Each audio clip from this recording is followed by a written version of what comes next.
আকাশের দিকে তাকিয়ে যদি কোনো মহিলা নবীজি সাল্লাল্লাহু আলাইহি ওয়াসাল্লামের প্রতি এই 5টি দরুদ শরীফ বেশি বেশি পাঠ করতে পারে, ইনশাআল্লাহ তাআলা আল্লাহ সেই মহিলার ভাগ্যকে পরিবর্তন করে দেবেন ইনশাআল্লাহ। নবীজি সাল্লাল্লাহু আলাইহি ওয়াসাল্লাম বলেন, উম্মত, তোমরা বেশি বেশি পরিমাণে দরুদ শরীফ যদি পাঠ করতে পারো, আল্লাহ তোমাদেরকে কল্যাণময় জিন্দেগি দান করবেন। তো প্রিয় দর্শক, আজকের ভিডিওতে আমি এমন 5টি দরুদ শরীফের সাথে আপনাদেরকে পরিচয় করিয়ে দেব, যেই দরুদ শরীফগুলো যদি আপনি নিয়মিত পাঠ করতে পারেন, ইনশাআল্লাহ তাআলা নবীজি সাল্লাল্লাহু আলাইহি ওয়াসাল্লাম অত্যন্ত খুশি হবেন। নবী যদি খুশি হয়ে যায়, আল্লাহ তাআলা আপনার প্রতি খুশি হয়ে যাবেন। আল্লাহ তাআলা যদি আপনার প্রতি খুশি হয়ে যান, আপনাকে আল্লাহ তাআলা ভালোবাসবেন। আর আল্লাহর ভালোবাসা পেতে হলে অবশ্যই নবীর প্রতি বেশি বেশি দরুদ পাঠ করা অনেক বেশি জরুরি। নবীজি সাল্লাল্লাহু আলাইহি ওয়াসাল্লাম হাদিসের মধ্যে বলেন, যখন কোনো ব্যক্তিকে আল্লাহ তাআলা ভালোবাসতে শুরু করে, আল্লাহ সর্বপ্রথম জিব্রাইল আলাইহিস সালামকে ডেকে ডেকে বলে, জিব্রাইল, আমি জমিনের অমুক ব্যক্তিকে ভালোবাসি, তুমিও তাকে ভালোবাসো, এবং আকাশের সব ফেরেশতাদেরকে এই কথা শুনিয়ে দাও যেন তারাও তাকে ভালোবাসে। এদিকে জিব্রাইল আলাইহিস সালাম আল্লাহ তাআলার এই হুকুম শোনার পর তিনি আকাশের সব ফেরেশতাদেরকে বলেন, ও ফেরেশতারা, আল্লাহ তাআলা জমিনের ওই বান্দাটাকে খুব বেশি ভালোবাসে, আমিও ভালোবাসি, তোমরাও তাকে ভালোবাসো, এটা আল্লাহ তাআলার আদেশ। তখন আকাশের ফেরেশতারাও তাকে ভালোবাসতে শুরু করে। আল্লাহ তাআলা জমিনের মধ্যেও সেই ভালোবাসার মাপকাঠির চাবি দিয়ে দেন, যার কারণে দুনিয়ার হাজারো লাখো মানুষ শুধু তার জন্য একটু দোয়া করে আর তার কাছে দোয়ার জন্য দৌড়ায়। প্রিয় দর্শক, আমরা চাই আল্লাহ তাআলার ভালোবাসার প্রিয় বান্দা বান্দি হতে। তো চলুন একে একে প্রত্যেকটি দরুদ শরীফের সাথে আপনাদেরকে পরিচয় করিয়ে দেই। প্রথম নাম্বার যেই দরুদের কথা বলবো, সেই দরুদটি হলো সাল্লাল্লাহু আলাইহি ওয়াসাল্লাম। নবীজি সাল্লাল্লাহু আলাইহি ওয়াসাল্লাম বলেন, যে ব্যক্তি আমার প্রতি বেশি বেশি পরিমাণে দরুদ শরীফ পাঠ করবে, হাশরের মাঠে সে আমার একেবারে নিকটেই থাকবে।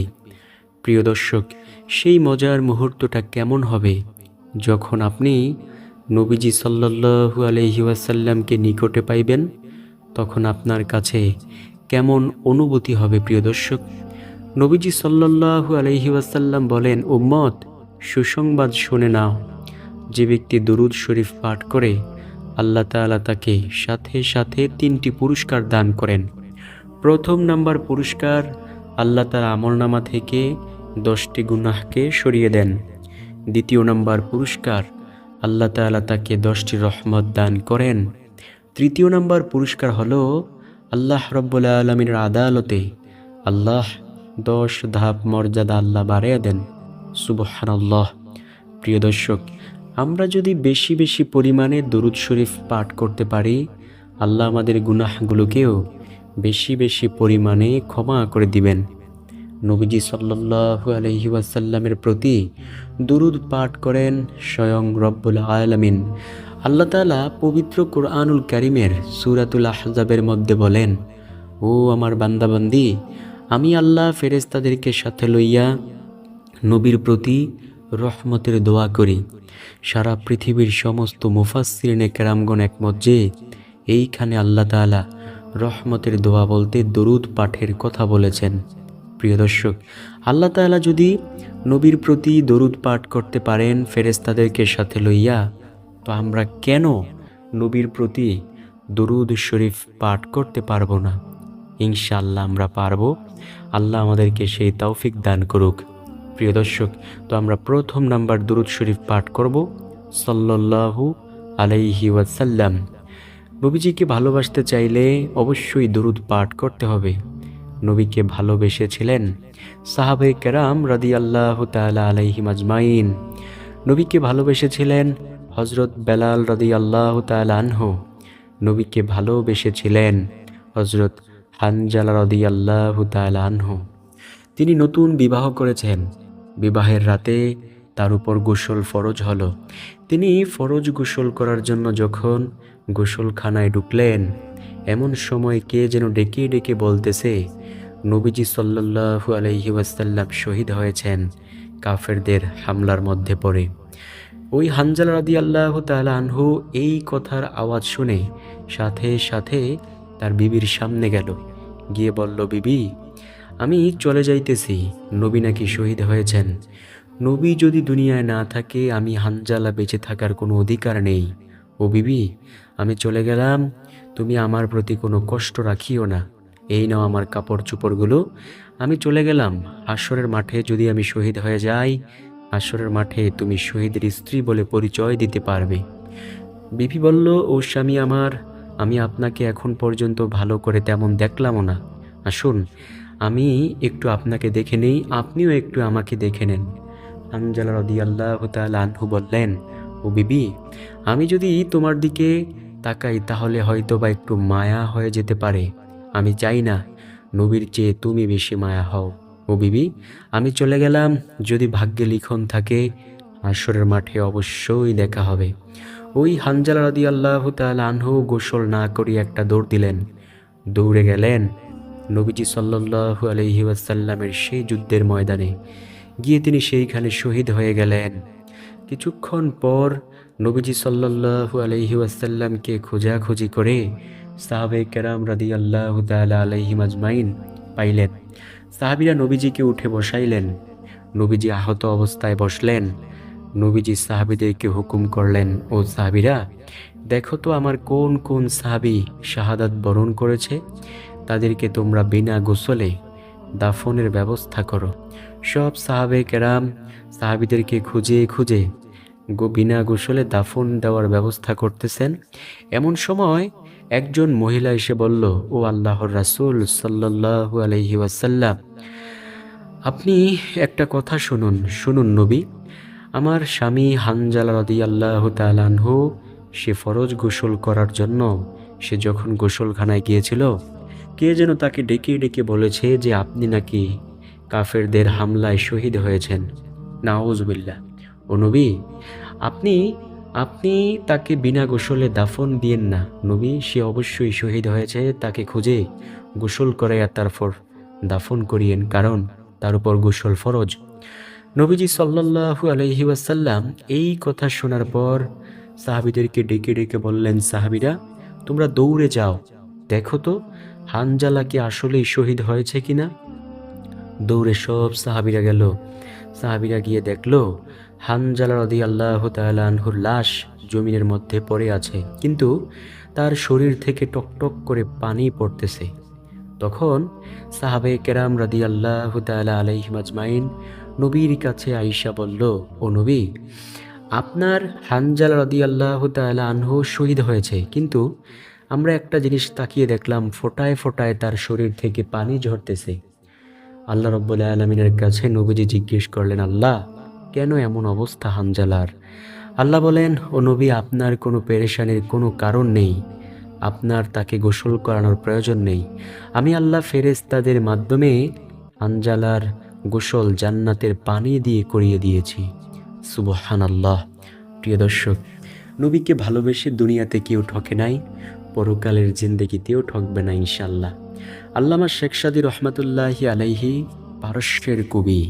তিনি তার জীবদ্দশায় একটি কবিতা লিখেছিলেন নবীজিকে নিয়ে, আর সেটা হলো, বালাগাল ওলা বিকামালিহি কাশাফাদ্দুজা বিজামালিহি হাসানাতু জামিউ খিসালিহি সাল্লু আলাইহি ওয়া আলিহি। এই যে কবিতাটা তিনি নবীজির শানে লিখেছেন, তিনি যখন ইন্তেকাল করলেন, খাদেমকে স্বপ্ন যুগে দেখা দিলেন। খাদেম জিজ্ঞেস করলো, ও আমার শায়েখ, আপনার সাথে আল্লাহ তাআলা কেমন ব্যবহার করেছেন? কবিকুল সম্রাট আল্লামা শেখ সাদী রহমাতুল্লাহি আলাইহি বলেন, আমাকে আল্লাহ তাআলা ক্ষমা করে দিয়েছেন ওই আমলের বরকতে। ওই যে আমি লিখেছিলাম, বালাগাল ওলা বিকামালিহি কাশাফাদ্দুজা বিজামালিহি, এটার কারণে আল্লাহ তাআলা আমাকে ক্ষমা করে দিয়েছেন। সুবহানাল্লাহ, আল্লাহু আকবার। প্রিয় দর্শক, নবীজি সাল্লাল্লাহু আলাইহি ওয়াসাল্লামকে ভালোবেসে দুনিয়াতেও কেউ ঠকে নাই, পরকালের জিন্দেগিতেও কেউ ঠকবে না ইনশাআল্লাহ। দ্বিতীয় নাম্বার যেই দুরুদ শরীফের কথা বলবো, সেই দুরুদ শরীফটির কথাও আমি বলছি, আর সেটা হলো আল্লাহুম্মা সাল্লি আলা মুহাম্মাদিন ওয়া আলা আলি মুহাম্মাদ বারিকা ওয়াসাল্লাম। নবীজি সাল্লাল্লাহু আলাইহি ওয়াসাল্লাম বলেন, ও আমার উম্মতেরা শোনো, যে ব্যক্তি আমার প্রতি বেশি বেশি পরিমাণে দুরূদ শরীফ পাঠ করবে, হাশরের মাঠে সে আমার একেবারে নিকটেই থাকবে। সেই অন্তিম মজার মুহূর্তটা কেমন হবে, যখন আপনি দেখবেন নবীজি সাল্লাল্লাহু আলাইহি ওয়াসাল্লাম আপনার নিকটে আছে, তখন আপনার কাছে কেমন অনুভূতি হবে প্রিয় দর্শক। নবীজি সাল্লাল্লাহু আলাইহি ওয়াসাল্লাম হাশরের মাঠে যদি আপনাকে দেখে, তার কি আপনাকে দেখিয়ে একটু মায়া হবে না? নবীজি সাল্লাল্লাহু আলাইহি ওয়াসাল্লামকে দেখেছেন সাহাবে কেরাম রাদিয়াল্লাহু তাআলা আলাইহিম আজমাইন, ওনারা প্রাণ ভরে নবীকে দেখেছেন। নবীজি কত সুন্দর ছিলেন, একটু বর্ণনা শুনবেন নাকি? চলুন একটু বর্ণনা করি। আম্মাজান আয়েশা রাদিয়াল্লাহু তাআলা আনহাকে মদিনার নারীরা প্রশ্ন করল, আয়েশা, আমরা শুনেছি নবী নাকি অনেক সুন্দর ছিল। আচ্ছা বলো তো, আমরা এটাও শুনেছি যে মিশরে যখন নবী ইউসুফ আলাইহিস সালামকে মিশরের নারীরা দেখলো, লেবু কাটার পরিবর্তে তাদের হাত কেটে ফেলেছিল। ও আয়েশা, তুমি একটু বলো তো, সেই স্থানে যদি নবী মুহাম্মদুর রাসূলুল্লাহ সাল্লাল্লাহু আলাইহি ওয়াসাল্লাম বসা থাকতো, তাহলে তারা কি করত?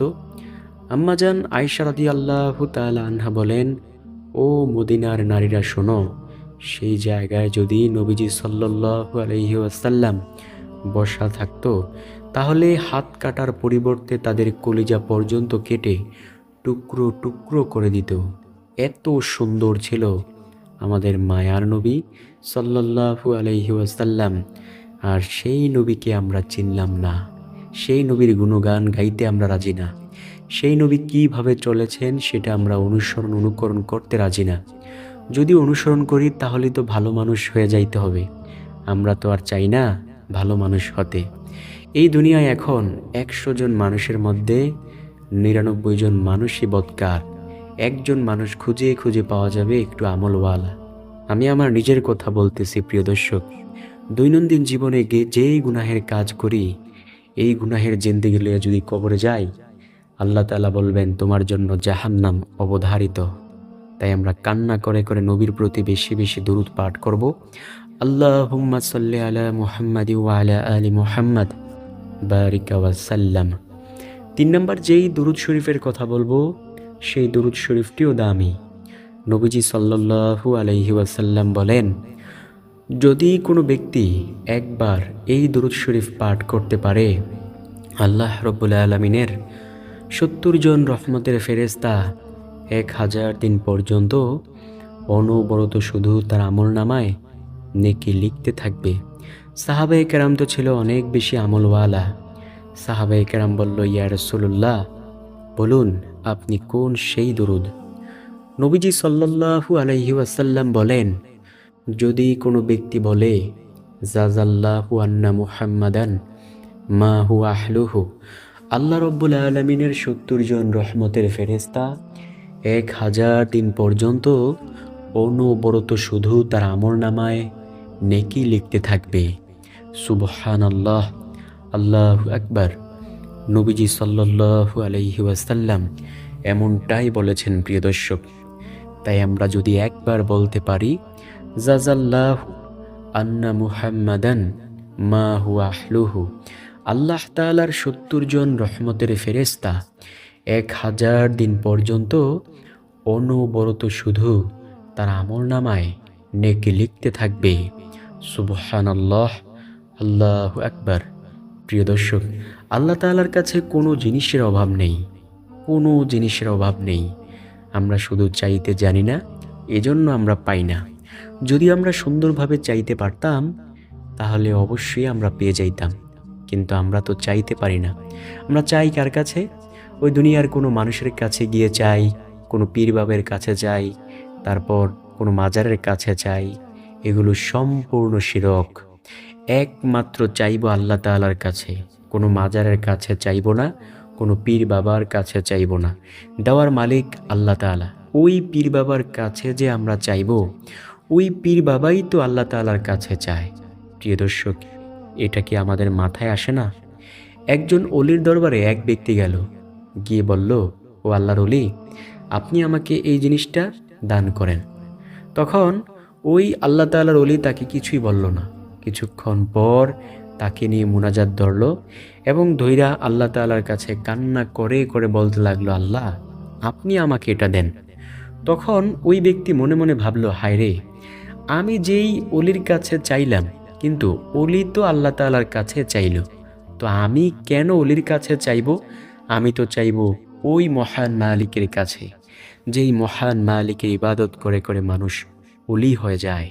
প্রিয় দর্শক, আমরা একমাত্র চাইব আল্লাহ তাআলার কাছে, দুনিয়ার কোনো মানুষের কাছে চাইব না।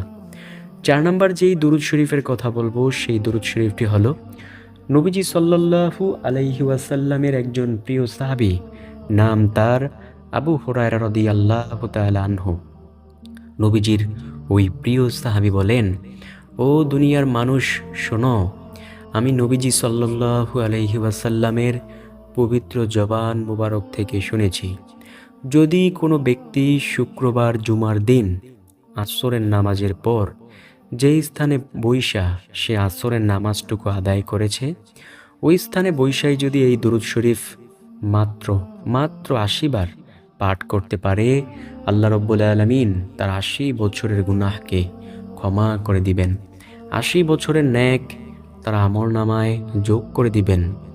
নবীজি সাল্লাল্লাহু আলাইহি ওয়াসাল্লামের প্রিয় সাহাবী আবু হুরায়রা রাদিয়াল্লাহু তাআলা আনহু এমনটাই বলেছেন। প্রিয় দর্শক, তো আমরা কি আল্লাহ তাআলার কাছে এই দরুদ পাঠ করে কান্না করতে পারবো না? চলুন শিখে নেওয়া যাক সেই দরুদ কোনটি। নবীজি সাল্লাল্লাহু আলাইহি ওয়াসাল্লাম বলেন, সেই দরুদটি হলো আল্লাহুম্মা সাল্লি আলা মুহাম্মাদানিন নাবিয়্যিল উম্মিয়্যি ওয়া আলা আলিহি ওয়াসাল্লাম তাসলিমা। এই দরুদ যদি কোনো ব্যক্তি শুক্রবার জুমার দিন আসরের নামাজের পর যেই স্থানে বৈশা সে আসরের নামাজটুকু আদায় করেছে, ওই স্থানে বৈশাই যদি এই দুরূদ শরীফ মাত্র 80 বার পাঠ করে, আল্লাহ রব্বুল আলামিন তার 80 বছরের গুনাহকে ক্ষমা করে দিবেন। 80 বছরের ন্যাক তার আমলনামায় যোগ করে দিবেন। প্রিয় দর্শক, নবীজি সাল্লাল্লাহু আলাইহি ওয়াসাল্লাম এমনটাই বলেছেন। আমাদের জীবনের প্রতিটি সেকেন্ডে, প্রতিটি মুহূর্তে মুহূর্তে গুনাহের কাজ করেই চলছি। এখনো পর্যন্ত যে আল্লাহ তাআলা আমাদেরকে ভালো রেখেছেন, সুস্থ রেখেছেন, এই জন্য কিন্তু আমরা বলতে পারি আলহামদুলিল্লাহ। আল্লাহ যদি ইচ্ছা করতেন আমাদেরকে ধ্বংস করে দিতে পারতেন, আল্লাহ তাআলা ইচ্ছা করেন নাই, তাই আমাদেরকে আল্লাহ এখনো পর্যন্ত ভালো রেখেছেন, সুস্থ রেখেছেন। যুগে যুগে আল্লাহ তাআলা বহু বড় বড় পাপীকে ক্ষমা করে দিয়েছেন। একজন মূর্তি পূজক সব সময় মূর্তিকে সামনে নিয়ে সনাম সনাম বলতো। হঠাৎ করে ভুল করে সে একদিন বলে ফেলল সমাদ। সাথে সাথে আল্লাহ রব্বুল আলামিনের দরবার থেকে আওয়াজ আসলো, বান্দা, কেন তুমি দীর্ঘ এতকাল বছর পর আমাকে ডেকেছ? ওই ব্যক্তি বলল, আল্লাহ, আমি এতদিন পর্যন্ত মূর্তিকে ডাকলাম, সে আমার ডাকে জবাব দিল না, আর আপনি সত্যি সত্যি আমার ডাকে জবাব দিলেন। আল্লাহ বললেন, আমি অবশ্যই তোমার ডাকে জবাব দিয়েছি, বলো তোমার কি প্রয়োজন? ওই ব্যক্তি বলল, আমার কিছুই প্রয়োজন নেই, আমি শুধু চাই কালিমা পড়ে মুসলমান হয়ে যাইতে। ওই ব্যক্তির সাথে সাথে কালিমা পড়ে মুসলমান হয়ে গেল। প্রিয় দর্শক, যুগে যুগে এমনই ভাবে বহু বড় বড় পাপীকে আল্লাহ তাআলা ক্ষমা করেছেন, আমাদেরকেও ক্ষমা করবেন ইনশাআল্লাহ। আমরা যদি বেশি বেশি পরিমাণে আমল করতে পারি, আল্লাহ অবশ্যই আমাদেরকে ক্ষমা করবেন ইনশাআল্লাহ। তো সর্বশেষ নাম্বার যেই দুরূদ শরীফের কথা বলবো, সেই দুরূদ শরীফটি হলো আল্লাহুম্মা সাল্লি আলা মুহাম্মাদি ওয়া আলা আলি মুহাম্মাদ কামা সাল্লাইতা আলা ইব্রাহিম ওয়া আলা আলি ইব্রাহিম ইন্নাকা হামিদুম মাজিদ। আল্লাহুম্মা বারিক আলা মুহাম্মাদি ওয়া আলা আলি মুহাম্মাদ কামা বারাকতা আলা ইব্রাহিম ওয়া আলা আলি ইব্রাহিম ইন্নাকা হামিদুম মাজিদ।